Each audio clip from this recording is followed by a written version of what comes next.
ज्ञान से, आचरण से और विशेष समय पर जो उत्सव मनाते हैं, जैसे आप विधान कर रहे हैं, प्रभाव में बांट रहे हैं, उससे भी होता है। पंचकल्याण आदि से भी होता है, दान से होता है। देखो आप जब दुर्भिक्ष होता है, लोगों को खाने पीने नहीं मिलता है, उस समय यदि जैन लोग सब गरीबों को भोजन बांटते हैं तो उनके मन में भी लगता है कि इनका धर्म अच्छा है। ऐसे भाव आते ना, ऐसी प्रभावना होता है। देखो आज हम सब कहाँ हैं? समाज में हैं। समाज में किस चीज़ की जरूरत है? समाज में उपमोहन की बहुत आवश्यकता है। अगर हम एक दूसरे की बुराई करेंगे तो क्या होगा? विघटन होगा, आपस के संबंध बिगड़ेंगे, बनेंगे नहीं। जब एक एक के संबंध बिगड़ेंगे तो समाज कैसे बन पाएगा? तो समाज में सबसे ज़्यादा जरूरी है उपमोहन गुण की। कोई भी बात है, आप किसी से कहोगे तो नुकसान किसका होगा? जैसे हम अपने घर में कोई बात होती है तो दूसरों को पता न चले ऐसी कोशिश करते हैं, ऐसे समाज में भी कोई उठापटक हो जाती है, ऊँची नीची बात हो जाती है, तो उसको सब में प्रकाशित करने की आदत नहीं होना चाहिए। हमने वो व्हाट्सएप पर कुछ डाल दिया तो वो कहाँ पहुँच जाता है। इतनी बातें लोगों के अंदर समाज के विषय में गलत फैल जाती है, होता नहीं ऐसा? तो हमें बहुत सोच समझ कर विवेक से काम देना चाहिए। और हमने कोई बात अभी फैला दी और कल उसके भाव सुधरने के भी होंगे तो वो कैसे समेट पाएगा? समेट नहीं सकते आप, फैला तो सकते हो, समेटना बहुत आसान। एक चीज़ में घी भरा है उसको आप यही फैला दो तो समेट के बताओ आप, समेटने में बहुत मुसीबत आती है। ऐसे ही अगर हमने समाज में एक दूसरे के दोषों का प्रचार किया तो फिर वापस उनको जोड़ने का प्रसंग आ जाए तो फिर बहुत समस्या होती है, असंभव हो जाता है। इसलिए किसी के भी दोषों को समाज में प्रकट न करें। जैसे हम अपने परिवार की सुरक्षा चाहते हैं, उसकी कीर्ति चाहते हैं, उसका यश चाहते हैं, उसके दोषों को ढकने की कोशिश करते हैं, वैसे समाज में जितने भी परिवार हैं सबके दोषों को प्रकट न करके ढकने की कोशिश करें। इससे हमारा समाज मजबूत होगा, प्रेम होगा। हम दो दोस्त हैं, अगर थोड़ी सी बात हो जाए तो एक दूसरे की बुराई करें तो दोस्ती मिट जाती है। तो फिर सब समाज से अपना इतना दोस्ताना तो नहीं रहता, थोड़ा थोड़ा संबंध रहता है। और कोई छोटी सी बात को लेकर के अपन ने किसी के अवगुणों का बखान कर दिया तो फिर समाज जुड़ नहीं पाता। और देखो संघे शक्ति कलौ युगे, ये कलियुग है, इसमें शक्ति किसके पास है?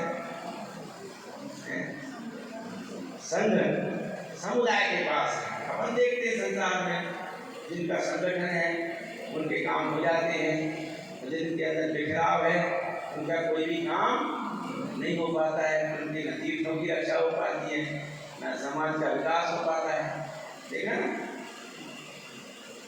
तो ये जो है दूसरों को अनदेखा करना और तारीफ करना, दूसरों के गुणों की तारीफ करना सीखे।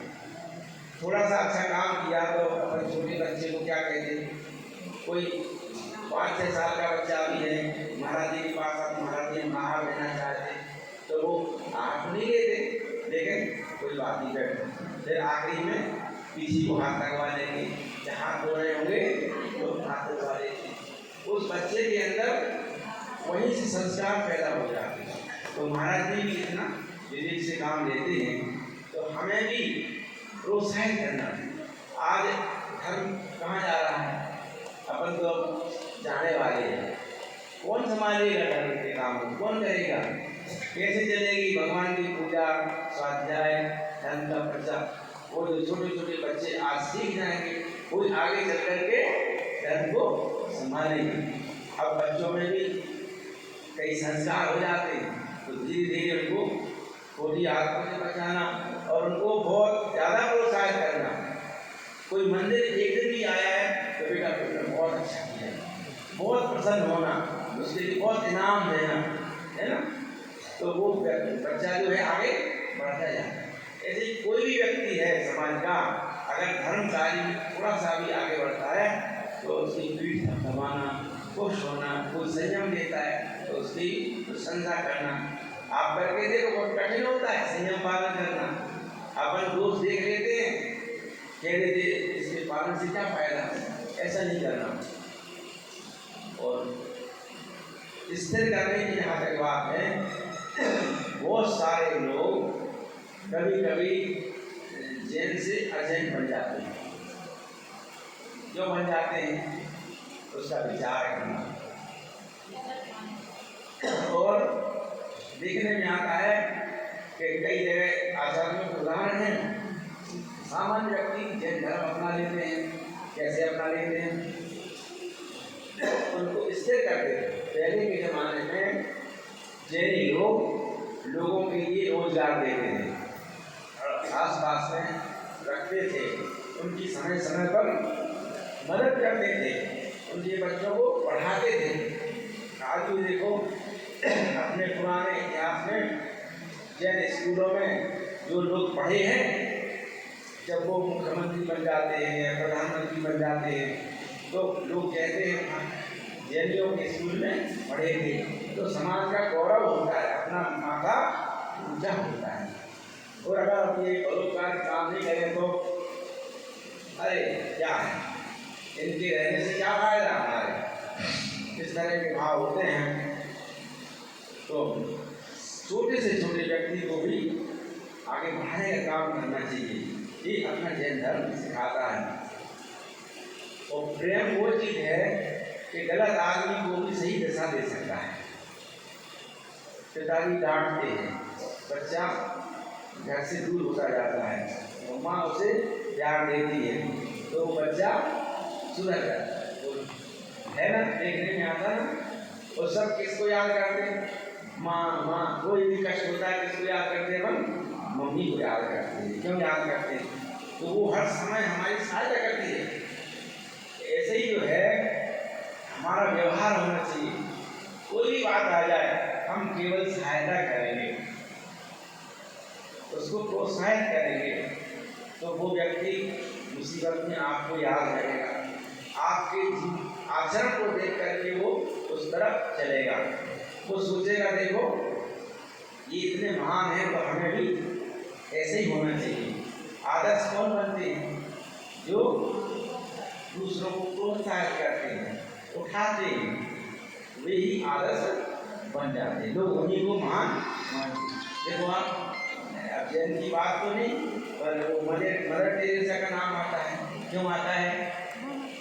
जब उसने गरीबों को, कुछ रोगियों को बहुत ऊंचा उठाया, उनकी सेवा ऐसा भी हो जाती है ना। तो सूक्ष्मता से देखें तो बहुत बड़े बड़े लोग उस काम को नहीं करते, लेकिन साधारण व्यक्तियों का काम है कि समाज में परोपकार के लिए औषधालय है, गौशाला है या भोजन गृह है, वो सब करे जिससे हमारे समाज का माथा ऊंचा है ना। भगवान के लिए तो जरूरत नहीं है, आप भगवान के लिए कुछ भी करो वो तो मोक्ष चलेगा। अब आप आम जनता के लिए करो, जैन समाज के लिए करो, अपने साथी जागीरतियों के लिए करो, तो उसका प्रभाव बढ़ेगा, लोग धर्म में बढ़ेंगे, आगे बढ़ेंगे। तो इस तरह से जो है समय बता देना, समय निकाल। इस तरह से जो है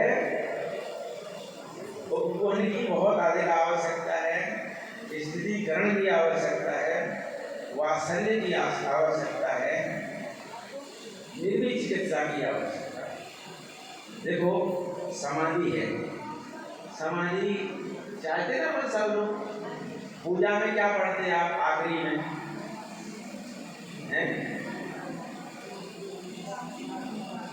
अंत में अपना क्या हो? समाधि मरण, सबकी भावना होती है।